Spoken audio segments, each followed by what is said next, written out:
الحمد للہ وکفیٰ وسلام علی عباد الذین اصطفیٰ اما بعد فاعوذ باللہ من الشیطان الرجیم بسم اللہ الرحمن الرحیم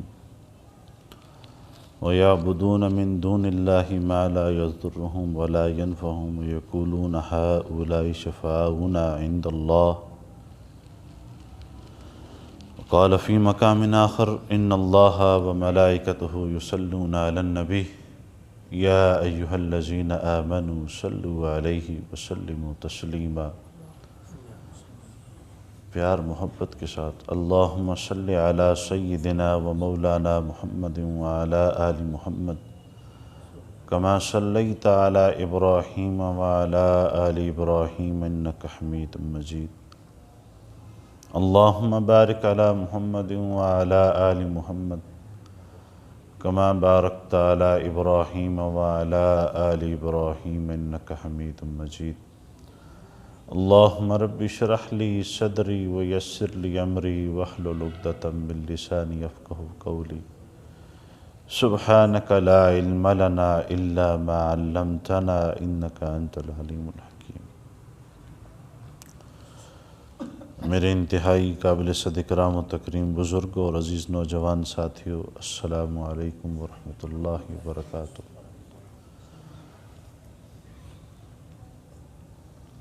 مہینہ رجب المرجب کا ہے۔ اس ماہ مبارک کے اندر میں نے شروع میں عرض کیا بہت سے حالات، واقعات، رسم و رواج اور بعض بہت سی ایسی چیزیں جس کا تعلق نہ قرآن سے ہے نہ حدیث سے ہے، ہماری اپنی منچاہی من گڑت چیزیں، اور پھر ان کو ہم اپنے ذاتی مفاد کے لیے استعمال کرنے کے لیے بدعت کا نام تو دے دیتے ہیں، لیکن اس میں بھی دو قسمیں نکال لیتے ہیں، ایک بدعت سیئہ ہے اور ایک بدعت دوسری ہے، ایک بدعت حسنہ ہے اور ایک بدعت سیئہ ہے، اور اس کا جواز ہم یہ ڈھونڈتے ہیں یہ اچھی بدعت ہے اور یہ بری بدعت ہے۔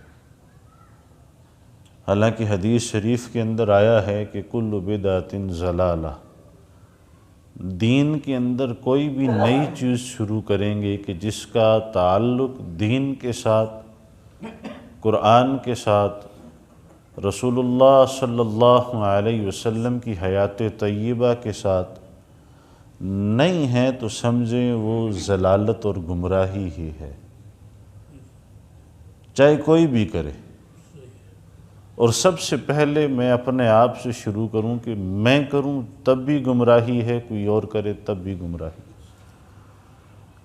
کوئی مولوی اور پیر کرے تب بھی گمراہی ہے، اور کوئی عام آدمی کرے تب بھی گمراہی ہے۔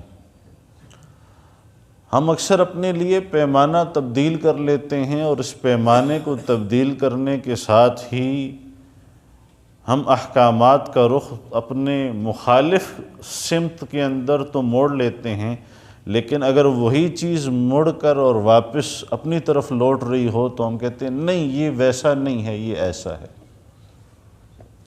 اسی لیے رسول اکرم صلی اللہ علیہ وسلم نے بڑے سادہ واضح الفاظ کے اندر ایک بات ارشاد فرما دی، کل بدعۃ ضلالہ، ہر وہ نئی چیز جو دین کے اندر کہ جس کا ثبوت اللہ، اس کے رسول صلی اللہ علیہ وسلم، حضرات صحابہ کرام کی زندگی، اجماع امت سے ثابت نہیں ہے، تو سمجھے وہ کیا ہے؟ گمراہی ہے، وہ گمراہی ہے، اور وہ گمراہی ہمیں جہنم کی طرف لے کر جانے والی۔ میں نے آپ حضرات کے سامنے سورہ یونس کی ایک آیت کریمہ تلاوت کی ہے کہ جس کے اندر اللہ رب العزت ان لوگوں کا ذکر فرما رہے ہیں وَيَعْبُدُونَ مِن دُونِ اللَّهِ، کہ وہ عبادت کرتے ہیں اللہ کے علاوہ غیر کی، اور پھر اللہ رب العزت فرما رہے ہیں کہ نہ انہیں نقصان پہنچا سکتی ہے وہ چیز اور نہ انہیں فائدہ پہنچا سکتی.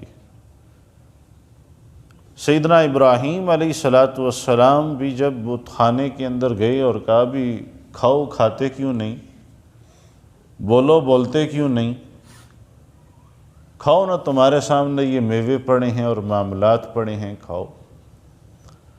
اللہ رب العزت بھی فرما رہے ہیں کہ میرے علاوہ دنیا میں کوئی چیز ایسی نہیں ہے جو حضرت انسان کو فائدہ دے سکتی ہے یا نقصان دے سکتی.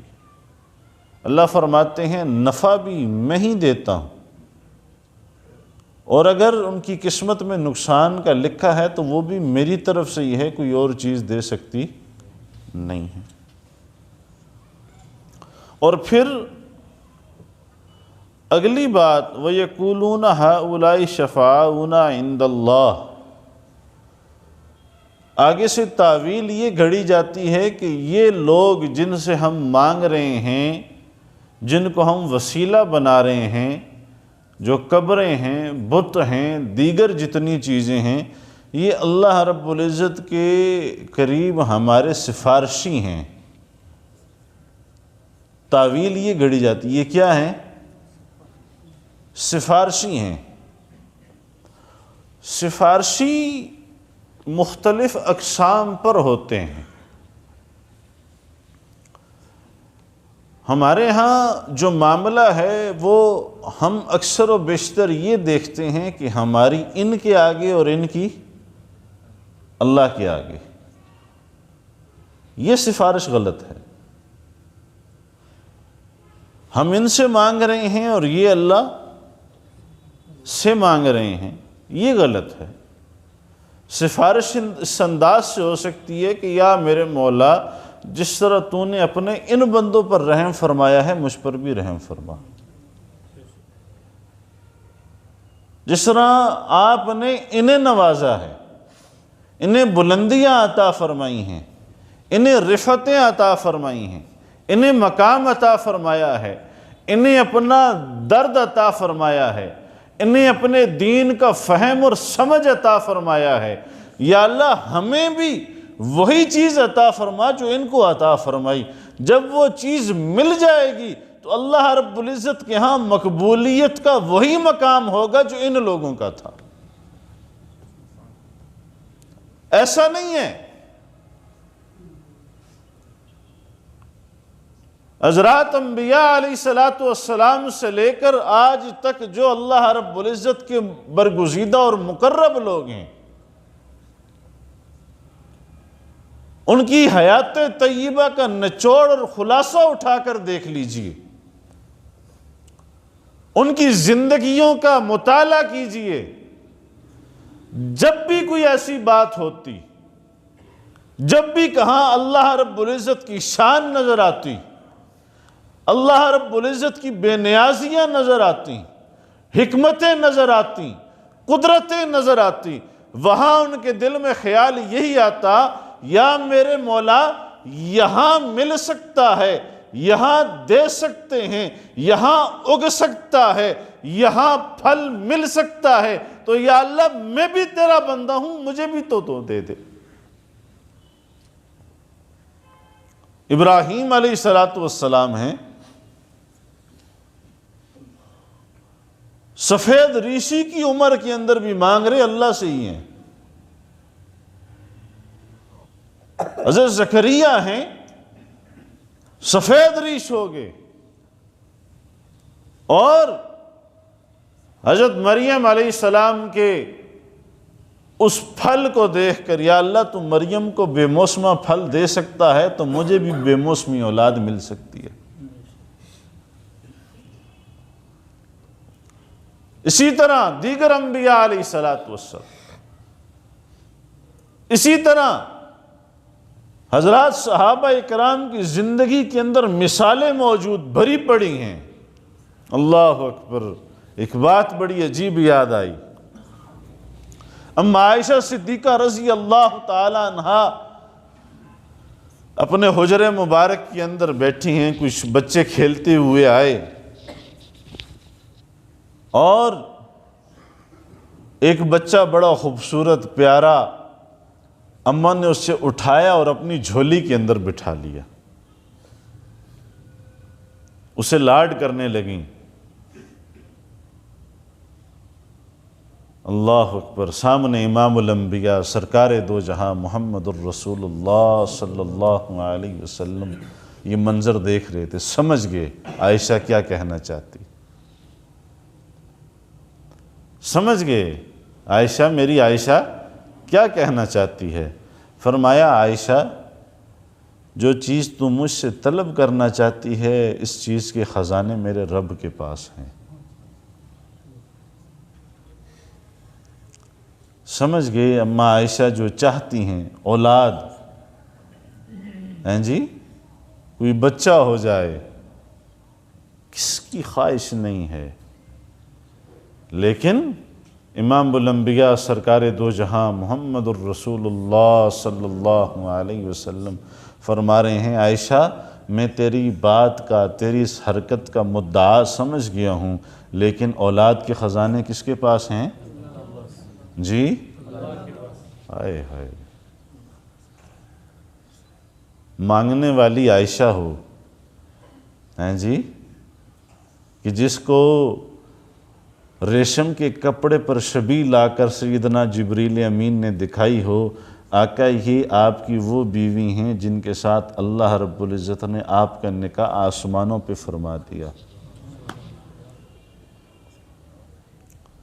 وہ لاڈلی اور چہیتی ہیں کہ جہاں سے اماں عائشہ رضی اللہ تعالیٰ عنہ کٹورے سے پانی پیتی ہیں، آقا بھی وہیں اپنے لب لگا کر پانی پیتے ہیں۔ جہاں سے عائشہ نوالا اٹھاتی ہیں وہاں سے میرے آقا بھی نوالا اٹھاتے ہیں، لیکن فرما رہے ہیں کہ عائشہ یہ اولاد کے خزانے میرے رب کے پاس ہیں۔ نہیں تو ہو نہیں سکتا تھا، جس محبوب کے لیے اللہ رب العزت چاند کے 2 ٹکڑے فرما دیں، جس محبوب کے لیے ابو جہل کے ہاتھ میں کنکر بلوا دیں، جس محبوب کے سر پر ہمیشہ بادلوں کو حکم ہے سایہ کیے رکھیں، جس محبوب کے لیے اللہ اکبر یہ فرما دے انا اعطیناک الکوثر، اے میرے محبوب ہم آپ کو خیر کثیر عطا فرمائیں گے، جس محبوب کے لیے فرما دیں ورفعنا لک ذکرک، ہیں جی، اے پیغمبر ہم نے آپ کے ذکر کو بلند کر دیا، اللہ اکبر، جس محبوب کے لیے یہ فرما دیں وَلَسَوْفَ يُعْطِيكَ رَبُّكَ فَتَرْضَىٰ، اے میرے محبوب میں آپ کو راضی کر کے چھوڑوں گا، ہائے ہائے، وَلَسَوْفَ يُعْطِيكَ رَبُّكَ فَتَرْضَىٰ، میں اے ہے اس آیت کریمہ کے ترجمے کے اندر انسان چلا جائے تو عقل دھنگ رہ جاتی ہے۔ اللہ فرما رہے ہیں میرے محبوب میں آپ کو راضی کر کے چھوڑوں گا۔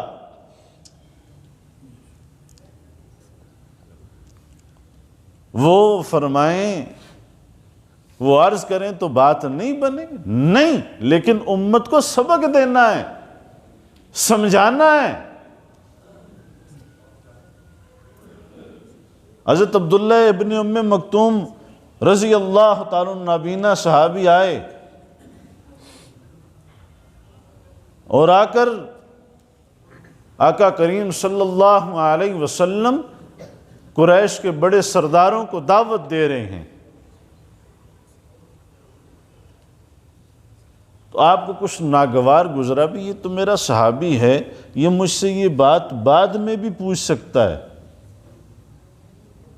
بعد میں پوچھ لے، میں بھی دعوت دے رہا ہوں شاید یہ لوگ ایمان لے آئیں۔ ہائے ہائے، اللہ رب العزت نے قرآن کریم کی آیتوں میں فرما دیا عبس وتولی، اور محبوب کو ڈانٹ دیا بھی آپ کے ذمہ ہدایت دینا نہیں ہے، آپ کسی کو ہدایت نہیں دے سکتے، ہدایت میں رب دوں گا، آپ کا کام دعوت دینا ہے۔ آپ کے ذمے دائی، آپ دائی بن کر آئے ہیں۔ اللہ اکبر، اللہ اکبر، کتنی بڑی بات ہے۔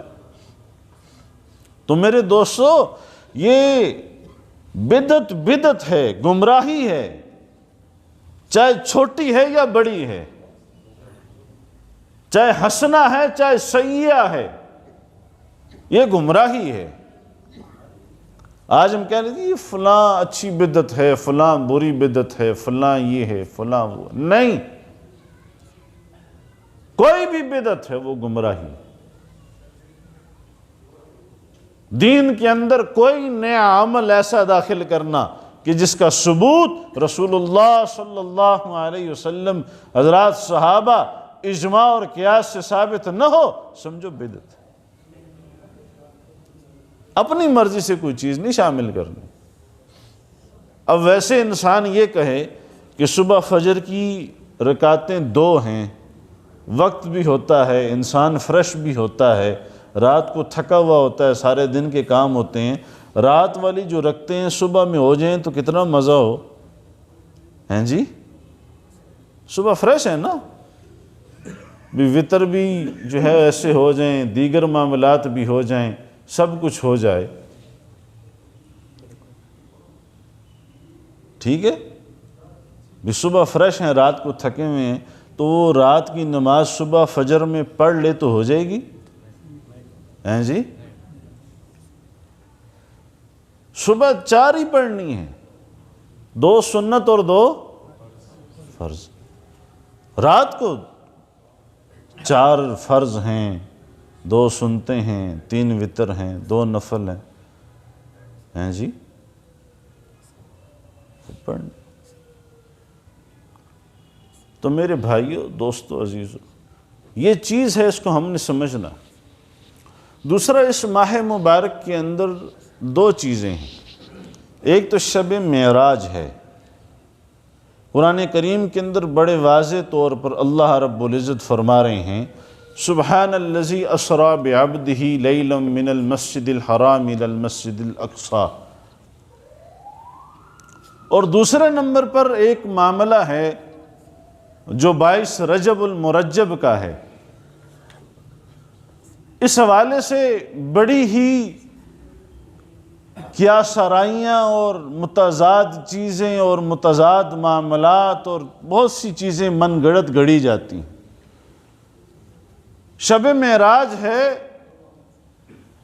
اس شب معراج کا امت کے ساتھ کوئی تعلق نہیں ہے۔ 2 باتیں میں بڑی واضح طور پر کر دوں، ایک ہے لیلۃ القدر اور ایک ہے شب معراج۔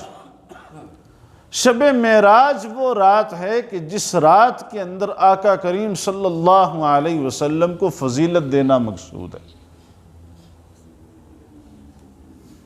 کہ اللہ رب العزت اپنے حبیب سرور کائنات کو اپنا دیدار کروا رہے ہیں، اپنی تجلیات کروا رہے ہیں، اپنے معاملات دکھا رہے ہیں، سدرۃ المنتہا تک کی سیر کروا رہے ہیں، اور انبیاء علیہ السلام کی امامت ہو رہی ہے۔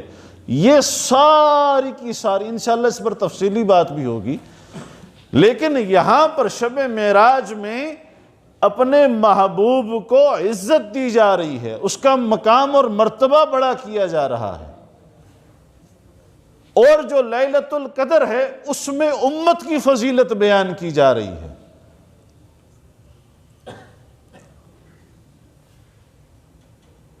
کہ وہ رات ہے کہ جو 1000 مہینوں سے زیادہ افضل رات ہے، تو یہ رات امت کے لیے زیادہ فضیلت والی ہے، اور شب معراج آقا کریم صلی اللہ علیہ وسلم کی ذات کے حوالے سے فضیلت والی۔ ہم ہر ایک رات کو اس حوالے سے منانا شروع کر دیں گے تو پھر جو ہمارا مقصود اصلی ہوگا وہ مقصود اصلی تو ضائع ہو جائے گا۔ کہ عمومی طور پر اس رات کے اندر، شب معراج کی رات میں، تو حضور صلی اللہ علیہ وسلم کو اپنے اللہ رب العزت کی طرف سے تجلیات سے منور فرمایا جا رہا ہے۔ اس میں امت کے لیے جو کام ہے کرنے کا، وہ 5 نمازوں کی فرضیت ہے، وہ 5 نمازوں کے حوالے سے فضیلت ہے معاملات۔ اور جو لیلۃ القدر ہے، اس لیلۃ القدر کا پس منظر کیا ہے کہ آقا کریم صلی اللہ علیہ وسلم نے بنی اسرائیل کے ایسے عابدوں اور زاہدوں کا قصہ بیان فرمایا کہ جنہوں نے 80 سال تک اللہ رب العزت کی بے ریا عبادت کی، اس انداز سے عبادت کی کہ دن گھوڑوں کی پشت پر گزرتا تھا اور رات مصلے پر گزرتی تھی۔ تو صحابہ اکرام نے عرض کیا، یا رسول اللہ صلی اللہ علیہ وسلم، ہماری تو اتنی زندگی نہیں، ہماری تو اتنی عمر ہی نہیں۔ آقا کریم صلی اللہ علیہ وسلم مغموم ہوئے اور دل میں کہا، یا اللہ، میری امت کی تو اتنی عمر ہی نہیں۔ 80 سال کے اندر بچپن بھی ہے، لڑکپن بھی ہے، جوانی بھی ہے، ادھیڑ عمری بھی ہے، بڑھاپا بھی ہے، اس کے تو تھوڑی سی زندگی کی ہے، اور کسی کو ملے کسی کو نہ ملے، کیا ہے کیا نہیں ہے۔ زندگی میں کاروبار بھی ہیں، معاملات بھی ہیں، اور آل اولاد بھی ہے، والدین، سب کچھ شامل ہے۔ تو پھر اس پر اللہ رب العزت نے یہ فیصلہ نازل فرمایا، اس امت کے لیے بشارت آئی کہ اِنَّا أَنزَلْنَاهُ فِي لَيْلَةِ الْقَدْرِ، لیلۃ القدر خیر من 1000 شہر۔ تو یہ رات امت کی فضیلت کے لیے ہے، اور وہ رات جسے شب معراج کہا جاتا ہے وہ رسول اللہ صلی اللہ علیہ وسلم کی عظمت اور فضیلت کے لیے، اور انہیں معراج جیسے وہ تجلیات جو سیدنا موسیٰ علیہ السلام کو کوہ طور پر دکھلائی گئیں، اسی طرح کی معراج رسول اللہ صلی اللہ علیہ وسلم کو آسمانوں پر کروائی گئی۔ اب ہم ان 2 چیزوں کو آپس میں خلط ملط کر لیتے ہیں، ہم ایک چیز کو دوسری چیز پر ڈال دیتے ہیں اور دوسری کو دوسری پر ڈال دیتے ہیں۔ لہٰذا جب یہ راتیں خلط ملط ہو گئیں تو اس سے مختلف قسم کی برائیاں، مختلف قسم کی جہالتیں، مختلف قسم کی بدعات جنم لینا شروع ہو جاتی ہیں کہ جن کی وجہ سے دین کا جو اصل مقصد اور مدعا ہے اس پر فرق آتا ہے۔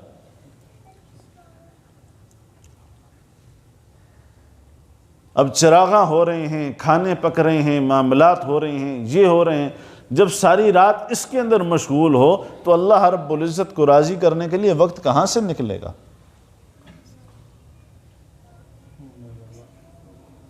تو یہ ایک اس مہینے کے اندر ایک بات یہ۔ دوسری بات، اس مہینے کے اندر کنڈے بنائے جاتے ہیں، اور امام جعفر صادق رحمت اللہ علیہ کے نام سے وہ ایک نیاز تقسیم کی جاتی ہے۔ اس کا تعلق کہاں سے ہے اور کیا کہاں سے نکلی ہے، اس کی ابتدائی روایات کہیں سے نہیں ملتی۔ اصل میں یہ رسم جہاں سے شروع ہوئی ہے کہ 22 رجب المرجب کو حضرت امیر معاویہ رضی اللہ تعالیٰ عنہ کا یوم وصال ہے۔ 22 رجب کو کس کا وصال ہے؟ حضرت امیر معاویہ رضی اللہ تعالیٰ عنہ وہ جلیل القدر صحابی ہیں کہ جن کے ہاتھ پر حضرت حسن رضی اللہ تعالیٰ عنہ نے بیعت کر کے خلافت کو آگے منتقل فرمایا۔ یہ بات ہم میں سے کوئی نہیں جانتا۔ یہ بات اہم ہے کہ جس کے ہاتھ پر حضرت امیر معاویہ حضرت حسن رضی اللہ تعالیٰ عنہ بیعت کریں وہ شخص کیسا ہوگا؟ ہیں جی؟ مانتے نا حضرت حسن کو؟ بلند آواز سے۔ اب 2 بھائی ہیں، ان میں سے ایک کا ذکر کر کے اور دوسرے کا ذکر نہ کر کے ہم کسی جھگڑے کے اندر پڑنا، ہمارے لیے دونوں کیا ہیں؟ برابر ہیں۔ الحسن والحسین سیدہ شباب اہل الجنہ، یہ الفاظ کس کے ہیں؟ میرے آقا کے۔ صلی اللہ علیہ وسلم۔ اب صرف حضرت حسین کا ذکر کیا جاتا ہے، سیدنا حسن کا ذکر نہیں کیا جاتا۔ کیوں؟ وجہ یہ ہے کہ حضرت حسن رضی اللہ تعالیٰ نے رسول اللہ صلی اللہ علیہ وسلم کی اس حدیث پر عمل کرتے ہوئے کہ میرا بیٹا حسن امت کے دو گروہوں کے درمیان جو جھگڑا ہوگا اسے ختم کرنے والا ہوگا۔ آئے ہے، میرا بیٹا حسن امت کے دو گروہوں کے درمیان جو جھگڑا ہے اسے ختم کرنے والا ہوگا۔ تو حضرت حسن نے حضرت امیر معاویہ کے ہاتھ پر بیعت کی، اور وہ جو پیچھے جنگوں والا ایک سلسلہ چلا آ رہا تھا اس سلسلے کو سرے سے ختم فرما دیا۔ اچھا، اب آگے چلیے، حضرت امیر معاویہ ہیں کون؟ حضرت امیر معاویہ ہیں کون؟ حضرت امیر معاویہ رضی اللہ تعالیٰ عنہ حضور صلی اللہ علیہ وسلم کے سالے ہیں۔ جی کیا ہیں؟ ان کی بہن حضرت ام حبیبہ رضی اللہ تعالی عنہا حضور صلی اللہ علیہ وسلم کی زوجہ ہیں اور امت کی اماں ہیں۔ ہم ویسے اٹھتے ہیں اور کہتے ہیں بھی فلاں ایسا تھا، فلاں تھا، فلاں تھا، فلاں تھا، فلاں تھا، فلاں تھا۔ وہاں تو رشتہ داریاں تھیں، وہاں تو کیا تھیں؟ رشتہ داریاں تھیں۔ حضرت عثمان غنی رضی اللہ تعالیٰ کا جنازہ جب 3 دن میت پڑی رہی اور باغیوں نے نہ اٹھانے دی تو یہی حضرت ام حبیبہ رضی اللہ تعالیٰ عنہا رسول اللہ صلی اللہ علیہ وسلم کی زوجہ تھیں، جنہوں نے مسجد نبوی کے دروازے پر آ کر یہ کہا تھا، مسلمانوں، اے مدینہ والو، اگر آج عثمان کی میت کو نہ اٹھایا گیا، اس شہید کا جنازہ نہ پڑھوایا گیا، خدا کی قسم میں اپنے سر سے دوپٹہ اتار کر مدینے کی گلیوں میں نکل آؤں گی، پھر دیکھوں گی تمہارے سروں پر پتھر کیسے نہیں برستے۔ اس خوف سے اور اس ڈر سے آ کر مدینے کے اندر جو باغی جو سیدنا عثمان غنی رضی اللہ تعالیٰ کو شہید کرنے والے تھے، انہوں نے کہا 4 بندوں کو جنازہ اٹھانے کی اجازت ہے، 5ویں کو نہیں ہے۔ رات کی تاریکی میں حضرت عثمان غنی رضی اللہ تعالیٰ کا جنازہ اٹھانے والے 4 افراد ہوں گے، اور جنت البقیع کے اندر بھی نہیں، جنت البقیع سے باہر کونے پر دفنائیں گے۔ یہ حضرت ام حبیبہ تھی۔